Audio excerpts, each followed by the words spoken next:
partner, Dr. Watson, on an epic Caribbean voyage during which they saw yet another monstrous crime with a truly nautical flavor.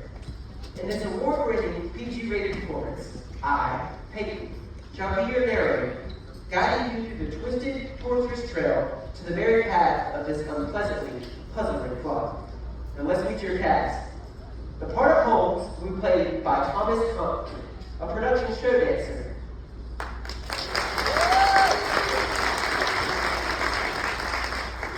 The part of Dr. Watson will be played by Rich Cora, comedy magician.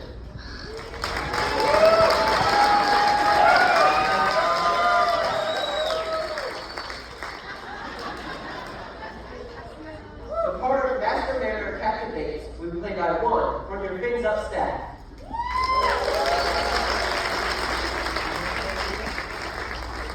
Mr. Vanderbilt, the distinguished Rhode Island socialite, is played by Audrey, a production show singer.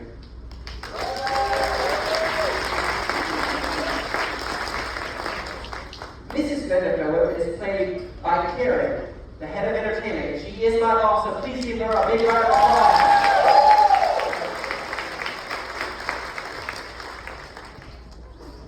And their daughter, the demure Charlotte Vanderbilt, is played by none other than your cruise director, Z. James.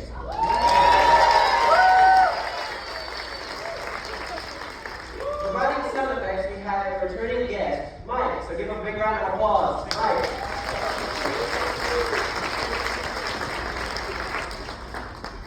When the script pauses abruptly, our DJ will insert a musical clue.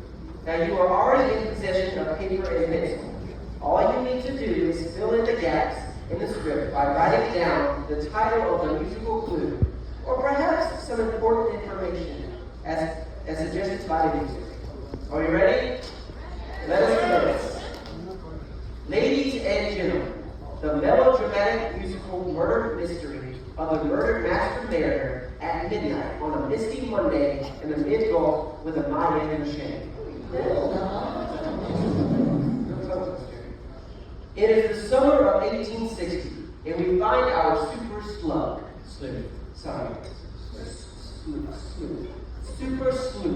and his corpulent partner, Dr. Watson, at sea aboard the paddle wheel steamer RMS Continental Drifter. The ship is 3 days out from town. Holmes has provided Mr. Jonathan Cochran, the famous prostitution attorney.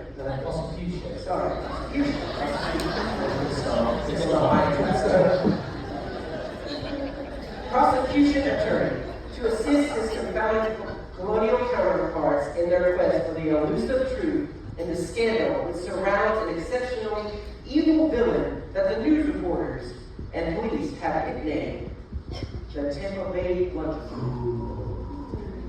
Act 1, Scene 1.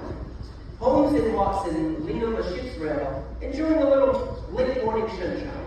The ship's whistle sounded a blast to mark the time of 12 noon.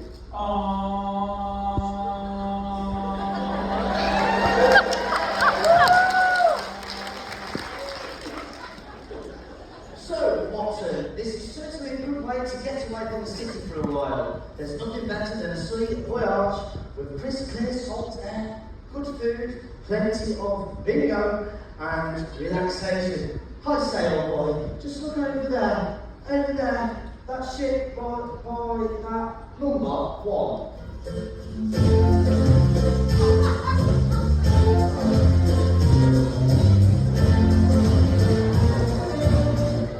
Now, folks, this is where you would write down what you think the answer is. Let's keep going. Said Holmes, holding on to his famous deerstalker and pointing out to the sea. Just at that moment, a pretty young lady stepped up to the ship's rail and commenced her deep breathing exercises. Hey, what are you doing this rats? Sir, startled Dr. Watson. Why, thank you. I'm sorry. Miss Charlotte has a list.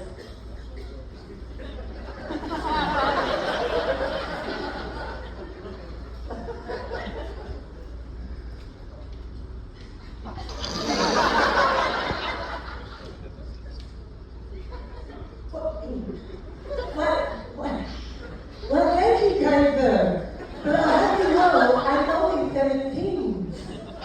Charlotte said proudly. I wonder if either of you two gentlemen could tell me why they both did whistle at exactly 12 noon. Well, young lady, if I understood you correctly, I do believe it's for testing purposes, and also to mark the exact time, 12 noon. Nonsense, Watson. Holmes interrupted. The real reason they blow the whistle every day at 12 noon is to remind Captain Bates to go to his safe. He unlocks the safe and takes out the only thing in there. And what would that be, sir? Elementary, my dear Watson. A young lady, it says port is left and starboard is right. The entire audience groaned. Miss Charlotte left, and the sailors heard high up in the crow's nest. Ship ahoy! Well done, sound effects man. Well done. Although I'm enjoying this abundant sea air, Holmes, I have to say I really do miss number 2.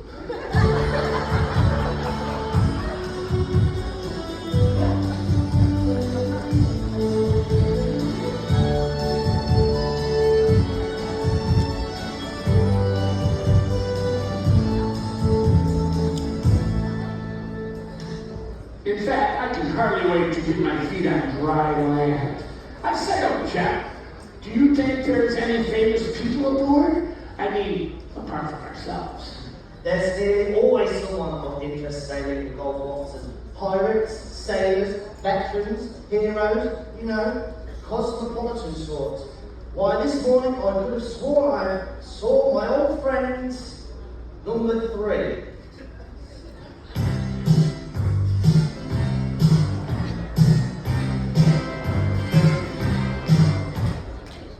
And number 4.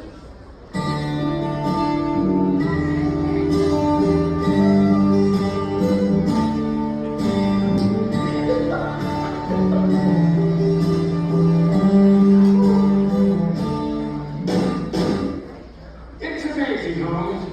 Do you know, I do believe there's a couple from the Hawaiian Islands in the cabin right next to me. Stated Watson knowingly, trying to overcome the sound of the wind in the rigging.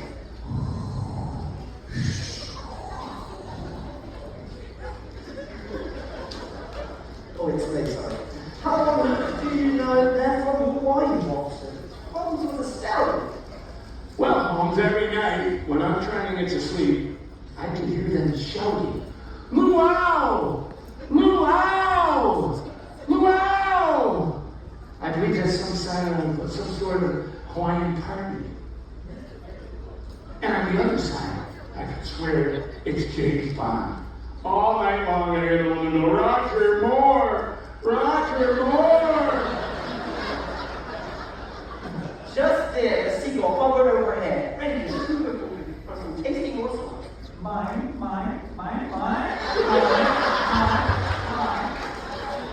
Where the hell did we get this guy?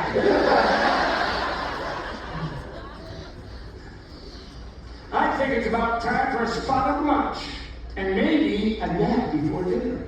And by the way, Holmes, don't forget tonight, my turn to sit next to number 5.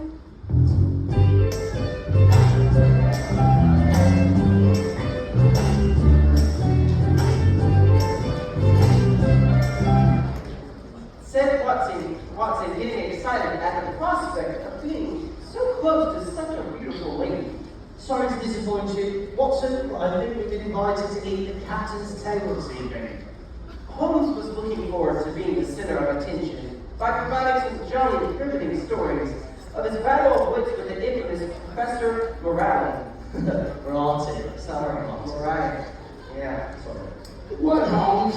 Dining with the captain? exclaimed the startled Watson. You mean we paid all this money we have to eat with the crew? This was Watson's first sea voyage.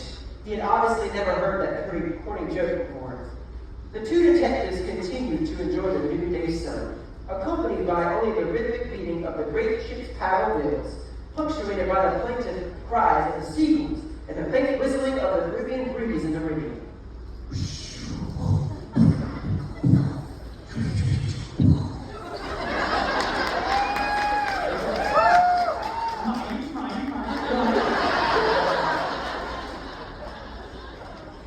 Act 1, Scene 2. It is 8 p.m. precisely. Roger the bellboy is walking through the ship, sounding the dinner gong. Gong. Come and get it. Our semi-epic maritime drama moves to the dining room of the RMS Continental Drifter. Seated at the table, we find the master mariner, Captain Bates, who is busy living the meaning. The demeaning Mrs. Vandervelde, her charming daughter Charlotte, Mr. Vandervelde, the New England entrepreneur, Holmes, and of course the inimitable Dr. Watson. Captain Bates cheerfully undresses the table. Dresses. Lovely. Was that a question or a statement? Actually, Captain, I don't feel too good. I really do believe you could have found a smoother route than this. My associate recommended a sea voyage and assured me I wouldn't get sick. Mrs. Vandervelde mopped his pallid brow with a napkin and adjusted the carnation in his butthole. Buttonhole. You got fine today. Yeah. Just got the script. I shouldn't worry about the motion of the ocean too much, Mr. Vandervelde. Maybe you'll feel a little better after number 6.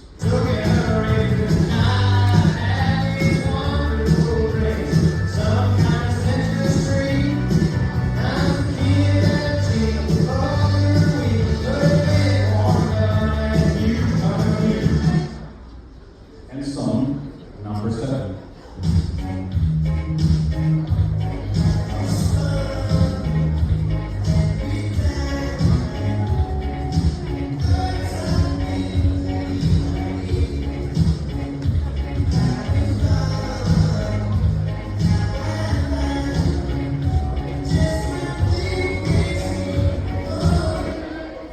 Said the master mariner, passing the menu to Mr. Vandervelde. I've been seasick at least 3 times today. I'm not hungry at all, thank you. Moaned Mr. Vandervelde. A waiter could be heard dropping a tray of plates in the kitchen. Crash. Chip.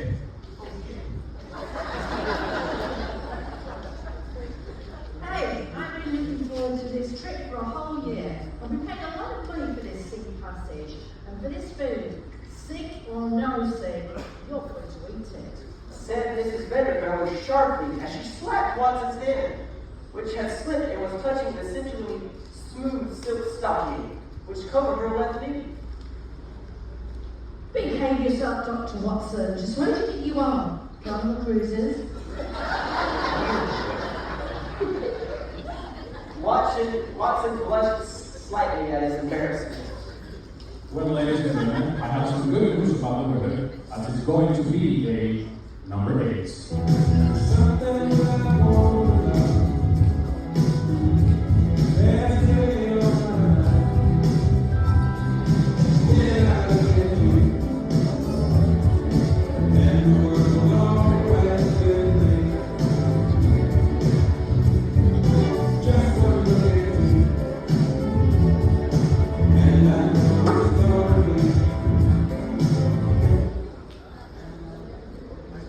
The captain raised an eyebrow, looking directly at Miss Charlotte, and continued. Well. All of a sudden, my barometer is definitely on the rise. Watson, realizing that the captain was just a normal human being, suddenly became curious. I don't know who can understand more, you or the real captain of this ship. You must be far away from home in the bosom, Captain, of your loved ones for quite a long time. Eh, Captain? He inquired naively. Yes, although quite true. In fact, it's usually 2 or 3 years at a time, depending on the voyage and, of course, the weather. And in his usual tactless, bumming manner, Watson continued. He leaned over and whispered to the captain as quietly as he could. I say! What? As quietly as he could. Yeah, you have to like it.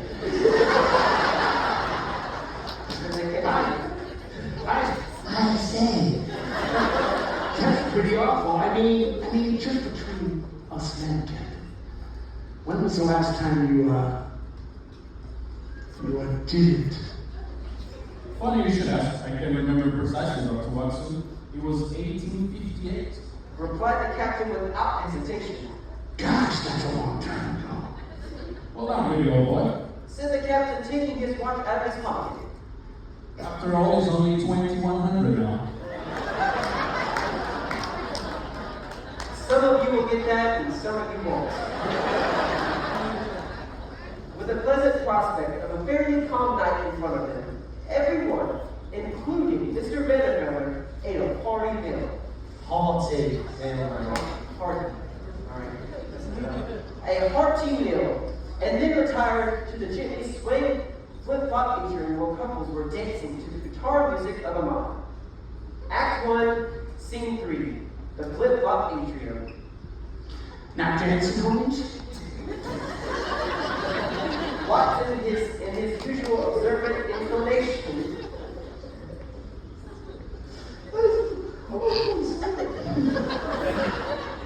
And there's nothing more I'd enjoy, my old boy, but not this evening because you see, I'm wearing my new number 9.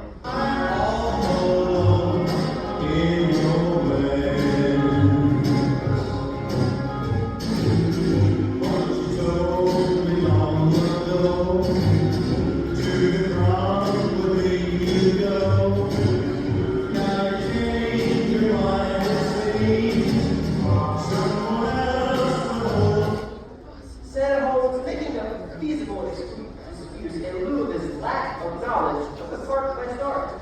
I say, Holmes, you notice that the captain is taken almost every single day with Miss Shelley. I wonder if he has intentions. Perhaps he's a bounder, a floating philanthropist. So much better. I'm going to go home at school. I do wish Miss Shelley would. Number 10. Every dance with the guy who gives you the eye and holds you high.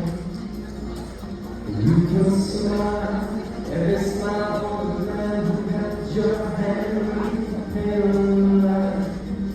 But don't forget who's taking you home and what you're gonna be. The guitar player, Ron, was playing a Venetian waltz.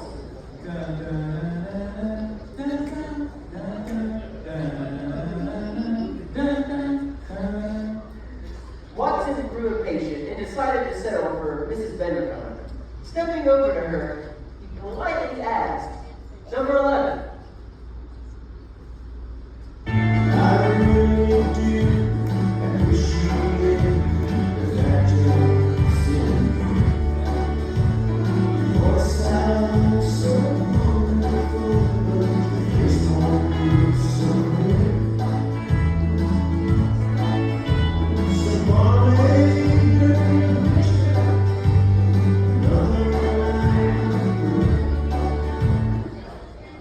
To which she angrily replied, Exactly not your show. Certainly not you Jewish band. You really are number 12.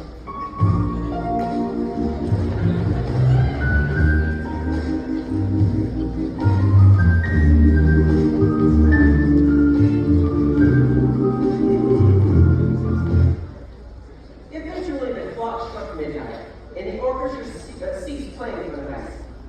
Gong, gong, gong, gong, gong, gong, gong, gong, gong, gong,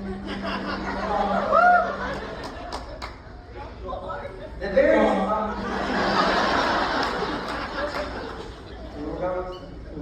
the various officers and passengers made their way slowly out of the flip-flop atrium, bidding their goodnights to each other and all went their various ways.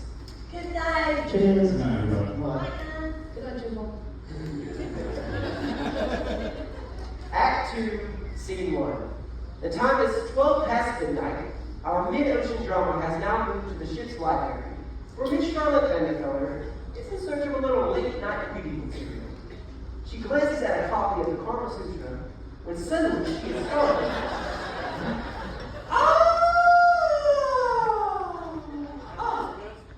People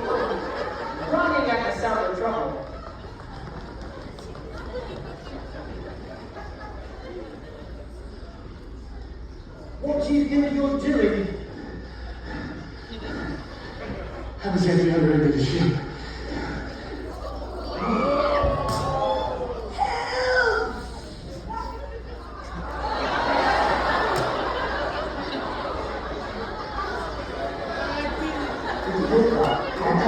Okay, yeah.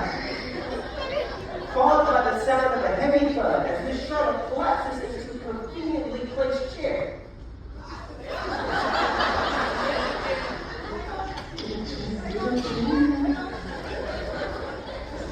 We're all professionals, folks.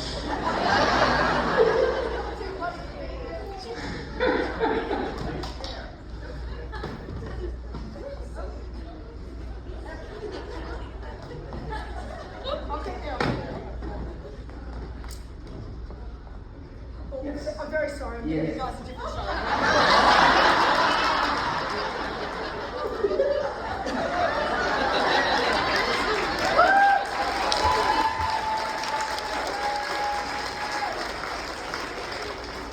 Try this again.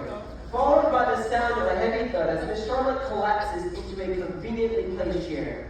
More people come running. The audience is wondering, what disaster has struck? Perhaps an iceberg? Is the ship sinking? Sinking. Sorry. I told you it was a foreign meal.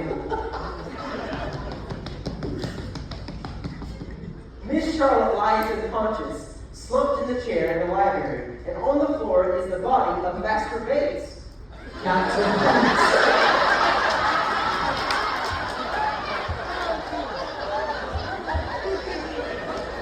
Sorry, guys.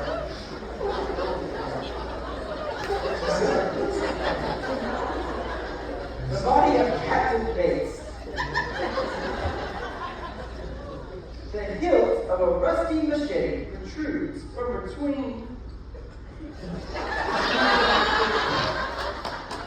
Captain.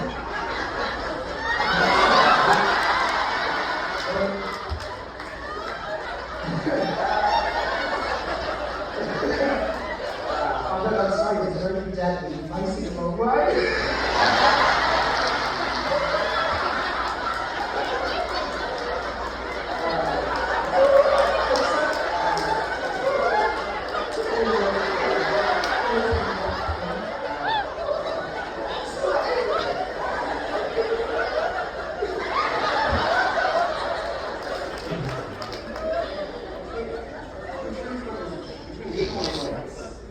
Oh, yeah. He's obviously dead. The entire cast enters one by one, aghast what they find. Holmes was the first to speak. Come on down, everyone. I'll take charge. So what's new? The super sleuth said with some considerable authority. In the meantime, Watson swiftly and definitely inserted his hand under Miss Charlotte's.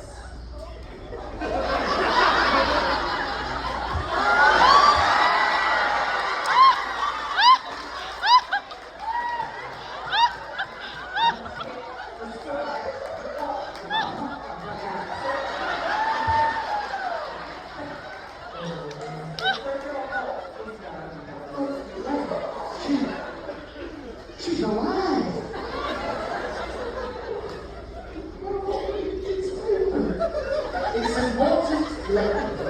It's important that no one should leave the library, please. The murder must be found as soon as possible because I have Ali number 13.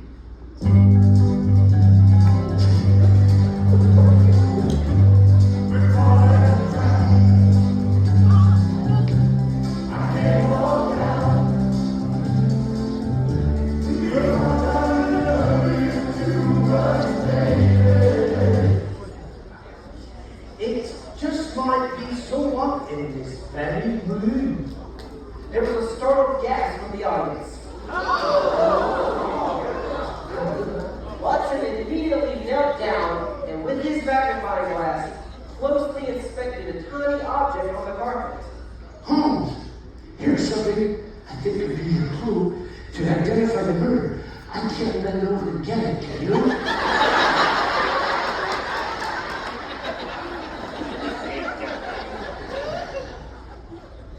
Who's supposed to talk?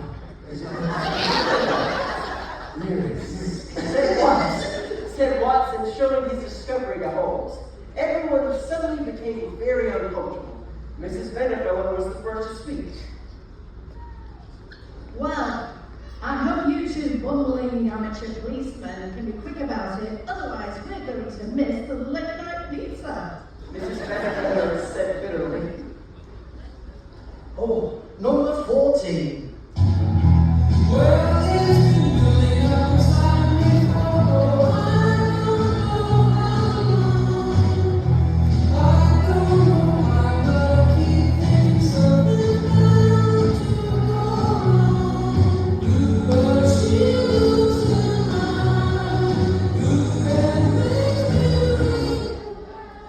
You can rely on it. I think I can guarantee I'll have this crime solved by no later than number 15.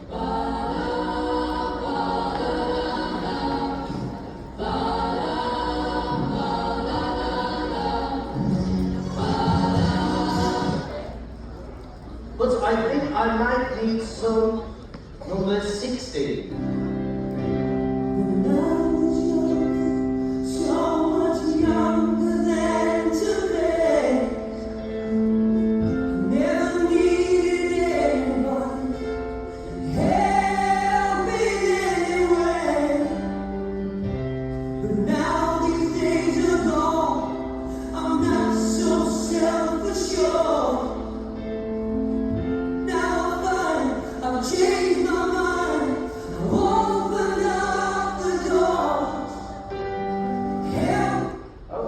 From my good friend Watson. Holmes sounded confident, watching looks carefully at the murder weapon. Now I know why the captain gets great Wi-Fi.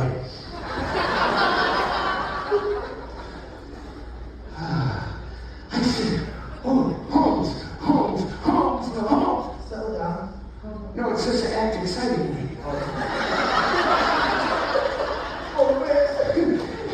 I said, oh boy, Chief Officer McDonald was chatting with me. Number 17.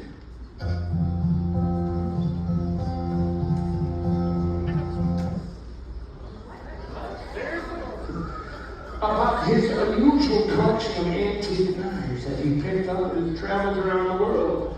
I believe the crew called him number 18.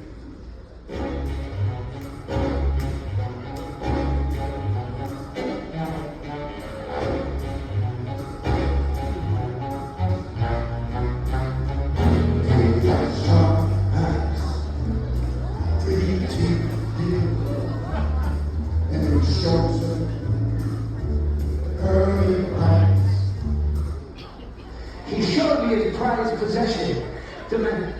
His prize, it was a, why am I holding that end?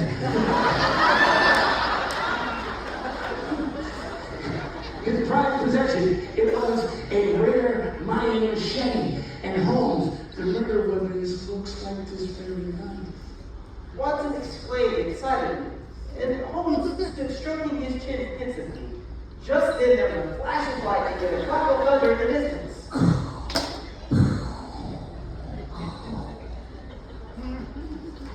Maybe Chief Officer McDonald is our man, eh, Holmes? But you know what? I don't understand. He was killed over here. Why is he dead over there?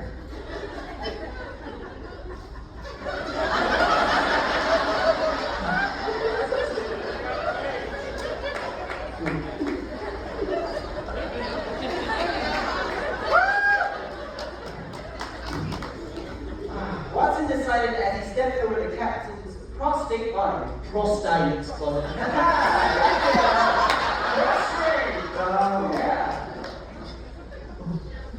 It's too obvious, Watson. I believe the truth lies a little bit deeper than that.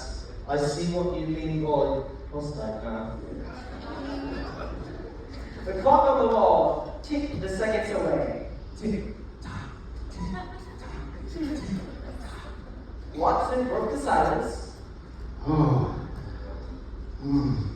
Let's see. Where am I at? Oh. Do you think think we should try to give her the kiss of life? He said while fondling Charlotte's hand.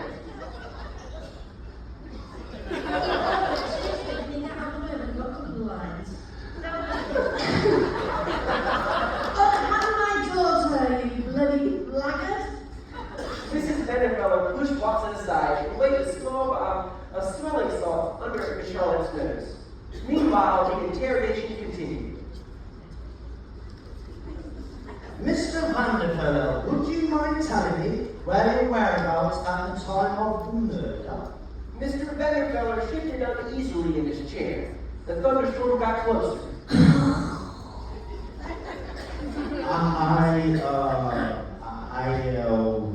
I was over there in Havana Victory, just running off, you know. It's been a long day and I haven't been well at all. In addition to being seasick, I had a stiff neck. Must be from swallowing my Viagra tablets too slowly.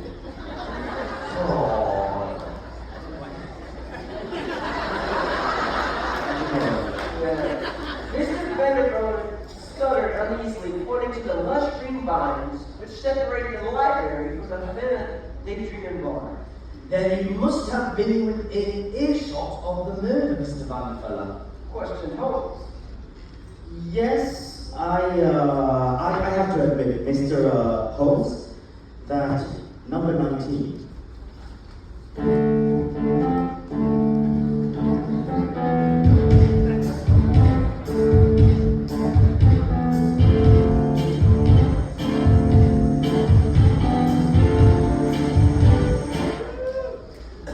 So what exactly did you hear, Mr. Vanderfeller?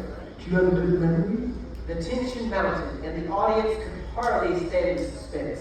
The thunder was right overhead. Boom!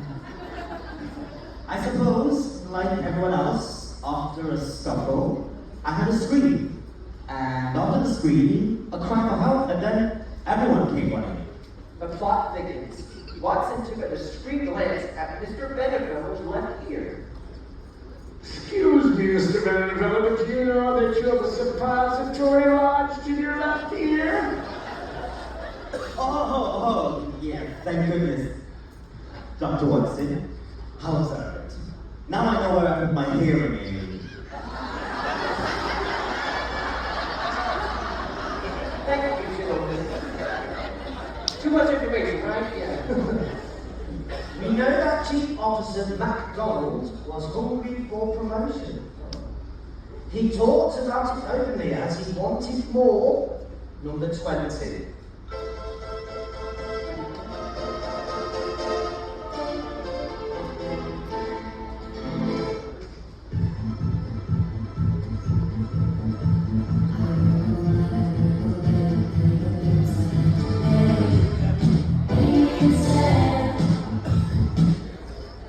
He was on the bridge checking on the changeover of the watch, and so it's impossible to consider that he murdered the captain. Holmes was rapidly coming to a Conclusion. You sure about that? You crazy fool! It's as obvious as that enormous nose on your face. It was that pathetic husband of mine who murdered the captain. Mrs. Bennefeller suddenly exclaimed, just as Miss Charlotte regained consciousness. Thank God.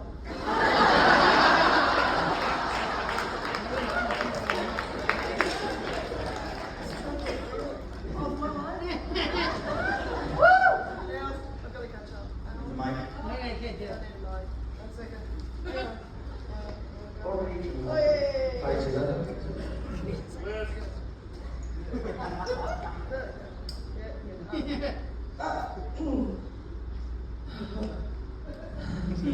Daddy! Daddy! Coming through! He wouldn't have a fly, would he, Daddy? Daddy, tell him about you, Daddy! Charlotte looked distraught at the possibility that her father was a cruel and calculous murderer. Oh, it's true, all right.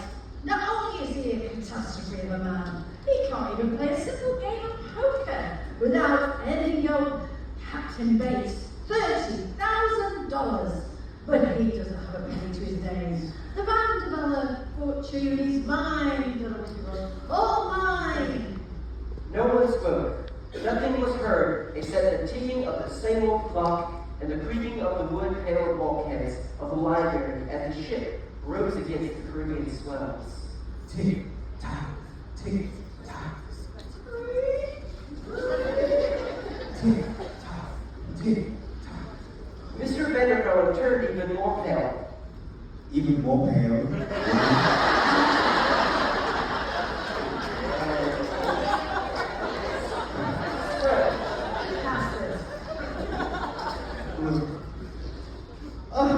Will you ever... No, that's the wrong line, sorry. It's true, yes, it's true. Yes, I lost at poker, but instead of owing the money, the captain demanded the favors of my lovely Charlotte. The fornicator, Mr. Vanderbilt, unfortunate. Alright, let's keep going. The unfortunate Mr. Vanderbilt turned to his daughter. Will you ever forgive me, my dear Charlotte?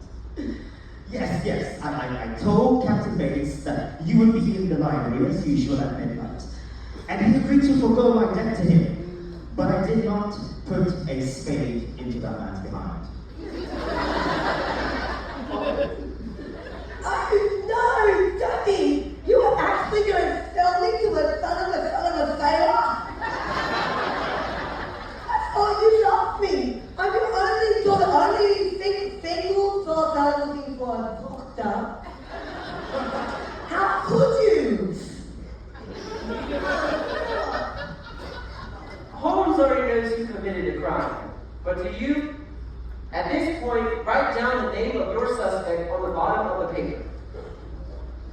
The suspects are Mrs. Vanderbilt, Mr. Vanderbilt, Charlotte, Chief Officer McDonald, Watson, Holmes, and our sound effects person, Mike.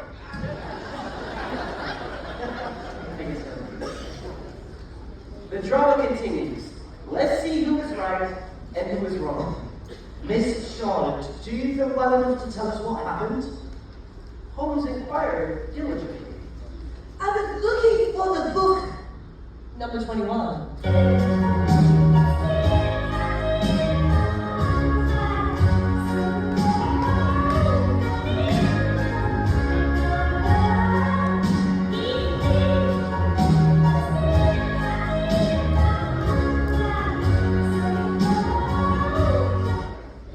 In the library, when I heard someone behind me, I turned and there was Captain Bates. Behind him, I could just make out that number 22. See that hero in the back, sooner or later, who's gonna try? When you wave on the bank, you want to know what good life is, you want to know. Well, a Louisiana woman on the other side, Mississippi River goes so wide. Holmes waited for her to recover composure before she continued. Then the captain fell towards me, pushing me into the bookshelf, and I knocked my head. That's all I thought. Miss Charlotte's recovery was almost complete, and Holmes knew he was going to get a piece.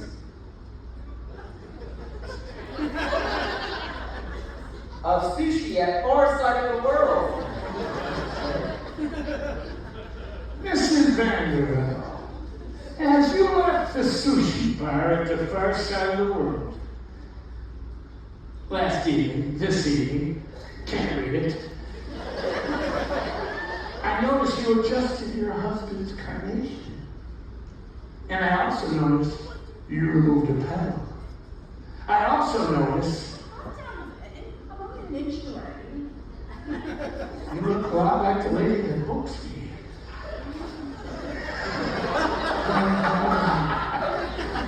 I noticed you took this sire out of his carnation. Said Watson, proudly holding up the tiny clue he had found next to the body. The audience gasped. Mr. Vanderbilt, I don't believe you are seasick at all. You're sick with the worry over your debt to the captain. But judging the angle of this man machete, You're too short to have inflicted this grievous wound. Oh, my number 23.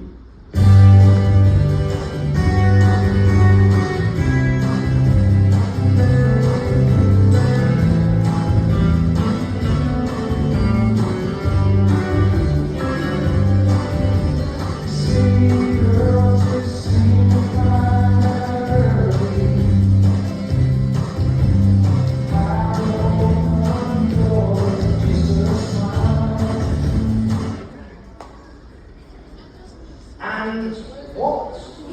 Always giving. My number 22. Always give me away. And what's more? Holmes turned to Mrs. Venegar. The atmosphere was tense. Even the clock fell silent, and all that could be heard was the throbbing of the ship's great steam engines far below, and the sound of the receding storm.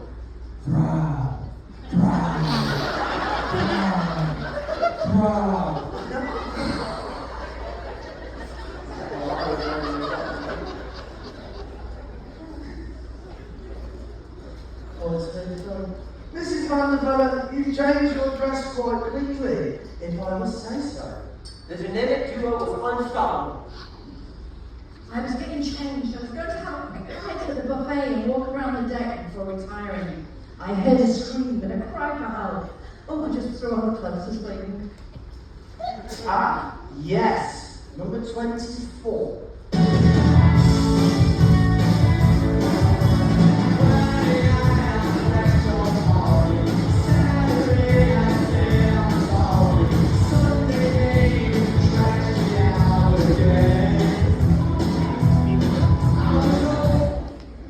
Mrs. Van der Velde, but you see, you haven't changed your shoes.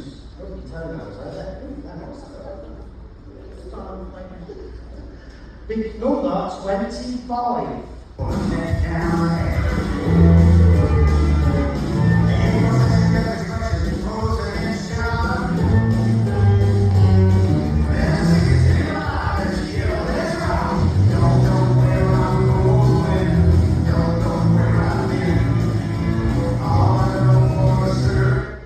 And now notice a speck of blood on the heel of your left shoe. And I would place a wager that it's the blood of the poor captain's mates. No, Mr. Van der Velde, you didn't kill the captain, but your wife did. But why? Why, Mrs. Van der Velde? The audience cheered. Yes, Holmes had done it again. I didn't think you were this good, Mr. Holmes. Well, I definitely don't have to watch these performances. But maybe I underestimated your talents. You, number 26.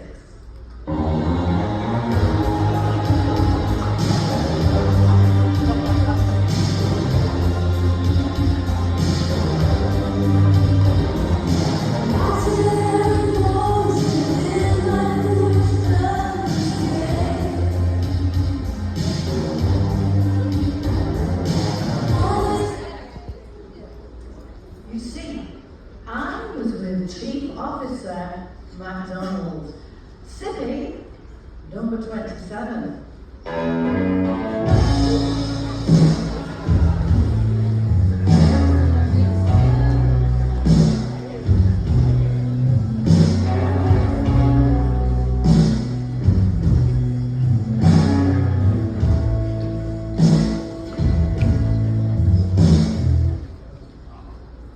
I wish I was that much. We thought we could kill two birds with one stone. He would get a promotion. And I hate my husband so much. Sorry, love. They say that's a good way to have number 28.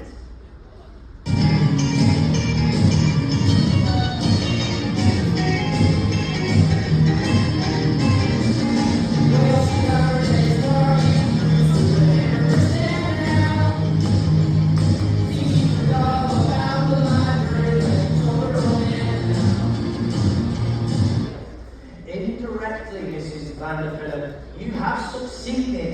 Watson, ensure the Master at Arms has Mrs. bank fella, Mac the Knife McDonald placed under lock and key until the ship arrived in Tampa. It's simply amazing, Holmes. How on earth did you manage to solve this crime in exactly 45 minutes?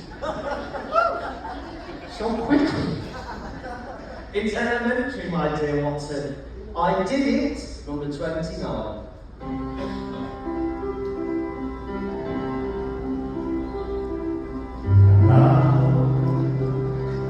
In this day, so I face my friend,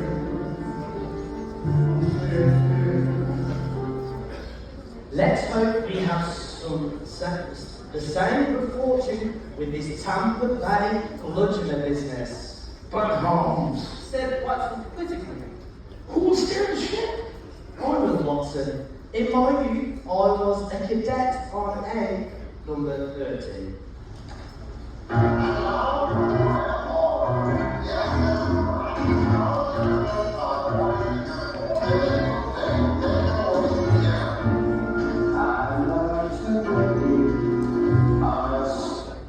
And so once again, against an utterly evil adversary, Holmes and Watson are victorious, and their relentless battle was fun. Crime! Oh, whatever. The end. Ladies and gentlemen, cast of Peyton, John, Rich, Eldridge, we've got Wine, we've got Carrot, and Mike. Thank you very much. Alrighty. Okay, let's find out our winners in the rooms. I'm going to go through now the answers for everybody so we're all on the same page. Okay, so